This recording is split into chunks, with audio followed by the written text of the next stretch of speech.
أعوذ بالله من الشيطان الرجيم. بسم الله الرحمن الرحيم. الرحمن علم القرآن خلق الإنسان علمه البيان. الشمس والقمر بحسبان والنجم والشجر يسجدان.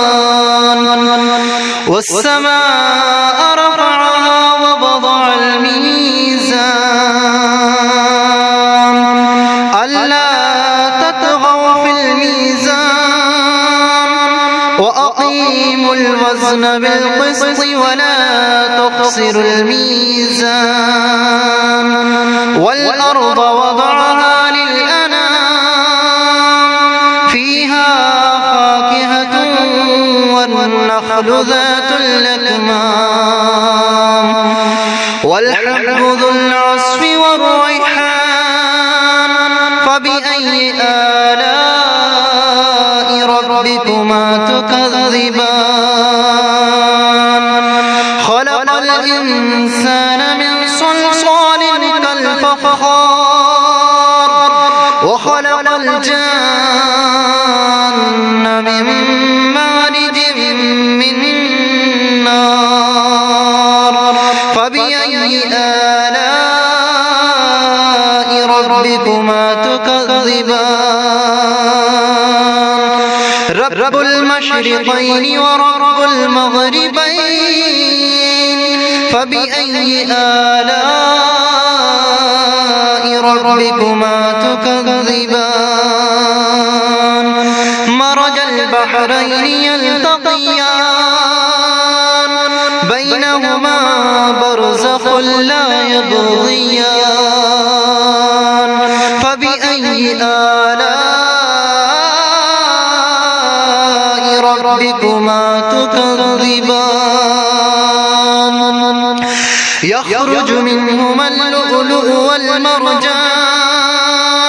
فبأي آلاء ربكما تكذبان.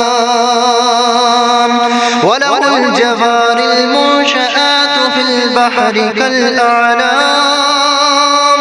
فبأي آلاء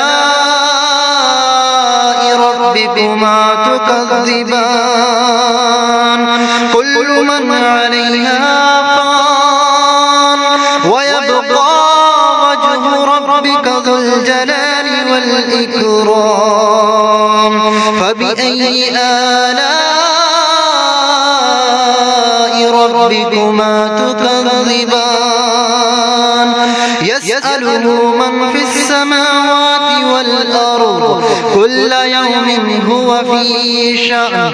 فبأي آلاء ربكما تكذبان. سنفرغ لكم أيها الثقلان. فبأي آلاء ربكما تكذبان. يا معشر الجن والإنس إن استطعتم أن تنفذوا من أقطار السماوات والأرض فانفذوا لا تنفذون إلا بسلطان. فبأي آلاء ربكما تكذبان. يرسل عليكما شواظ من نار ونحاس فلا تنتصران. فبأي آلاء ربكما تكذبان. فإذا انشقت السماء فكانت وردة كالدهان. فبأي آلاء ربكما تكذبان. فيومئذ لا يسأل عن ذنبه إنس ولا جان. فبأي آلاء ربكما تكذبان يعرف المجرمون بسيماهم فيؤخذ بالنواصي والأقدام فبأي آلاء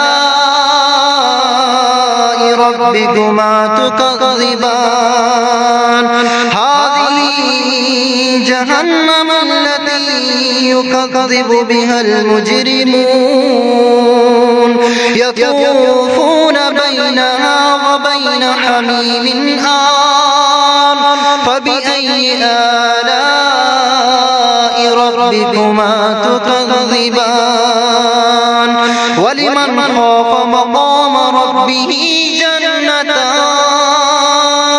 فبأي آلاء ربكما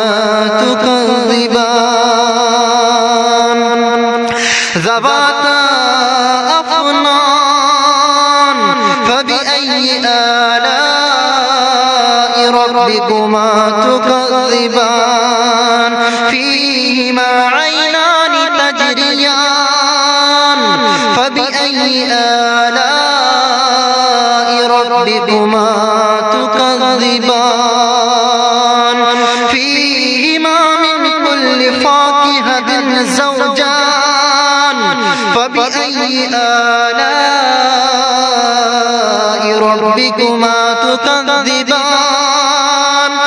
متكئين على فرش بطائنها من استبرق وجنى الجنتين دان فبأي آلاء ربكما تكذبان فيهن قاصرات الطرف لم يطمثهن إنس قبلهم ولا جان فبأي آلاء ربكما تكذبان كأنهن الياقوت والمرجان فبأي آلاء ربكما تكذبان هل جزاء الإحسان إلا الإحسان فبأي آلاء ربكما تكذبان ومن دونهما جنتان فبأي آلاء ربكما تكذبان مدهامتان فبأي آلاء ربكما تكذبان فيهما عينان نضاختان فبأي آلاء ربكما تكذبان فيهما فاكهة ونخل ورمان فبأي آلاء ربكما تكذبان فيهن خيرات حسان فبأي آلاء ربكما تكذبان حور مقصورات في الخيام فبأي آلاء ربكما تكذبان لم يطمثهن إنس قبلهم ولا جان فبأي آلاء ربكما تكذبان متكئين على رفرف خضر وأبقرج حسان فبأي آلاء ربكما تكذبان تبارك اسم ربك ذي الجلال والإكرام صدق الله العظيم.